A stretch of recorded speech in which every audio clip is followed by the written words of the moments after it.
So it's 2020 and the musician market is as saturated as it's ever been. There's a lot of musicians, there's a lot of bands, and all of that kind of stuff around. What are you doing to separate yourself from those other musicians and make what you do stand out?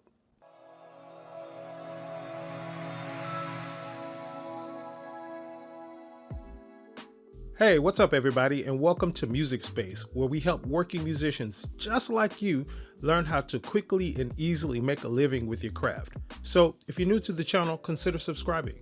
So, this video is going to be the first in a series of videos that talk about branding and how to separate yourself and differentiate yourself from other people and other brands who do the same things you do. Now, I can't stress to you how extremely important this is. And if you learn what it is that I'm about to teach you in this training, you'll set yourself up to be able to make 10 times, 100 times more money than what you're actually making right now as a musician.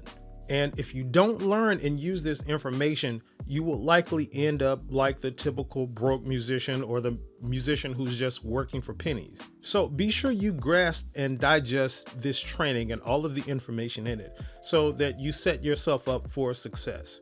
And with that in mind, let's jump right into it. So first, I want to introduce you to a concept called speed of implementation. Now, speed of implementation is simply a philosophy that says that the more time that goes by between the time that you actually learn a new concept and the time that you apply it, the more likely you are to not take action on that particular thing that you learned. So, for example, in terms of being a musician, if you learn a new chord, a new lick, or new run or something like that, and you wait to sort of apply and implement that thing that you learned, the more likely you are to forget it, the more likely the novelty and the excitement of it wears off, and the less likely you are to use it in the future. So with that said, I want you to take the principles and strategies that you learn in this training and start implementing them like right away. That way you are less likely to not take action, and you're more likely to set yourself up to, make lots more money as a musician. So let's start off by talking about a few mindsets related to branding that you need to grasp in order to sort of be able to understand the information that I'm going to present here. Now, the first mindset you need to understand is that your musical craft is valuable. There are so many musicians that are walking around thinking that what they do isn't important and what they do isn't valuable and they can't make any money off of it, or it's not worth making any money off of. And in most cases, this is probably because they're comparing themselves to other musicians and other artists and other talents who may have more experience than them and maybe more popular than them, or already making more money than them and that kind of stuff. But this is simply not true. There's only really two things that matter in terms of being perceived as valuable. And the first is how you make someone feel about themselves and how good you are at solving an issue or a problem. And everything else is pretty much secondary to these two principles. The most important thing to get here is that value can be created around your musical craft and what you do, regardless of your level of experience or how long you've been doing it. Now, the second mindset that you need to grasp is that you are a business/product. So what do I mean by this? Most of us like to just think of ourselves as, musicians. We just play, we just show up to play, we get called for gigs, so forth and so on. But in order to set yourself up to make higher prices or to charge higher prices and make more money, you need to start thinking of yourself as a business and a product. When you're seen as just a person who plays or sings and, has an instrument and can play well and all of that kind of stuff, you will simply be perceived as just that. And the problem with that is that most musicians are just perceived that way. Hey, this is just such and such that plays the keys, plays the drums, sings, whatever the case may be. And you will be perceived that way, and you're less likely to, have the ability to charge higher prices. Why? Because people will simply try to hire you based on that thought. Hey, it's just a musician. I'm just getting a keyboard player. He plays all the time. So, like, how hard can it be? Let me just, toss him a few bucks. However, when you're perceived as a business and as a product, people tend to treat you as such. They like to treat you like you're a business, who offers solutions and services. So people are willing to pay higher prices for that, and they tend to respect you more. Okay, so the third mindset that you need to grasp is that you have to take responsibility for your career. There's a lot of musicians who literally just sit around out there and blame circumstances and situations for their lack of success. They even go as far as to develop conspiracy theories about, being blackballed and people not liking them based off, shallow evidence and things like that. They go as far as to do this simply because they're not taking responsibility for their own career. And in some cases, of course, these things can be true, the blackballing and stuff like that. It happens on very rare occasions. But most likely the case is that the person or the band or the entity or the should-be business is simply not taking responsibility for their career. They're just sitting around waiting on those phone calls to say, hey, can you play here on Friday night or Saturday night and such? And when those calls don't come, they start to blame other people. They start to say, nobody likes me or all of this kind of stuff, rather than simply just taking responsibility for what they do. And the truth about this is that, musicians who make lots of money doing what they do simply take responsibility for their careers. Now, with all of that out of the way, let's define brand and what we mean by brand as it pertains to us as musicians.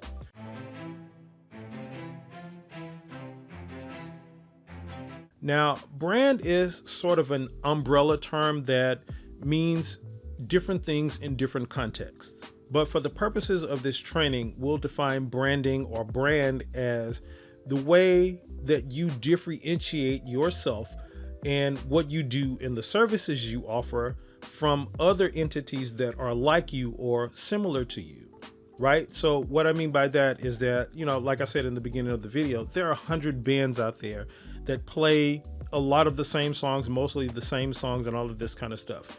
So when a consumer is looking for a band, when they're looking for a musician, when they're looking for an artist, what are the things that you offer that are different from what everybody else offers and what everybody else can do that are like you? What are the things that would make somebody hire you over, another band, another artist? So what branding does essentially is allows your consumers or your prospective clients to understand what it is that they're getting that's different about you rather than some other artist or other band that's similar to you. As independent artists, and what I mean by independent artists is simply us artists who aren't signed to some major label. But as independent artists, one of the biggest mistakes that we make is to try to follow the path of artists who are signed and major label artists who are signed and try to brand ourselves in the same way that they brand themselves. And this simply just does not work in our situation. So what I mean is typically what happens when a major artist gets signed is, they're given a monetary advance. They get a video shot with them that gets pushed on all of the video outlets.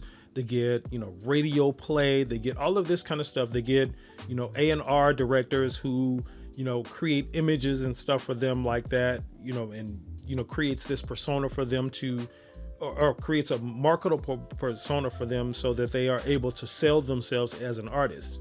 And, what happens is us independent musicians try these things without this foundation, without this backing, without the monetary backing, without a team of people trying to, or helping us to push this kind of stuff as it would be for a signed artist. So these things simply just don't work for us in the same way. So, these things don't work. So the path for the independent artist is a little bit different. The path of the independent artist involves things like developing a community.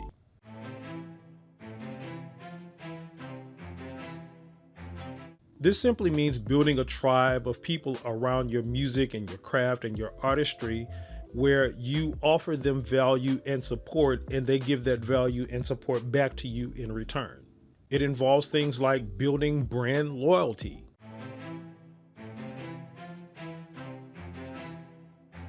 And this means making it such that people, communities and your fans and all of these people have a preference for what you do and what you offer over a preference for, similar artists and what they may offer.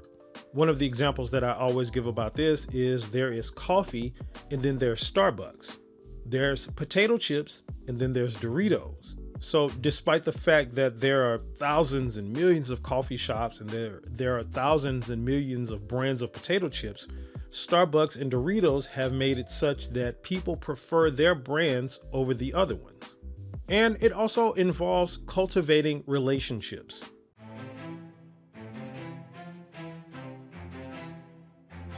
And this simply means allowing your tribe and your community that you build to have close up personal contact with you through, phone, through email, through social media platforms where you have this direct line of communication with them. So here's what I want you to do now, and this is important. Think about and write down some ideas about how you would like to brand yourself. You can ask questions like, what is it that I want to be known for? Or what is it that I want my band to be known for? Or what is it that I have a value that I can offer people? Also, there's a great resource that you can check out while you're doing this to understand building tribes and stuff like that. It's called 1000 True Fans.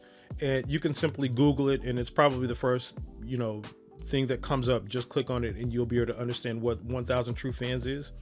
But that's a great resource to kind of help you digest and understand how building a tribe works and how it's really easy to make lots of money as an independent musician by building yourself as a business and as a brand. All right, so in the next session, we're going to talk about how to find your branding angle and how to discover what's called your USP. Now, I'll tell you what that means in the next session, but trust me, USP is extremely important when it comes to this, so you don't want to miss this training. So thank you for watching this video. Make sure you subscribe to the channel and hit that notification bell. That way you'll be notified when new videos are uploaded. And make sure you give this video a thumbs up as well. I'll see you in the next video.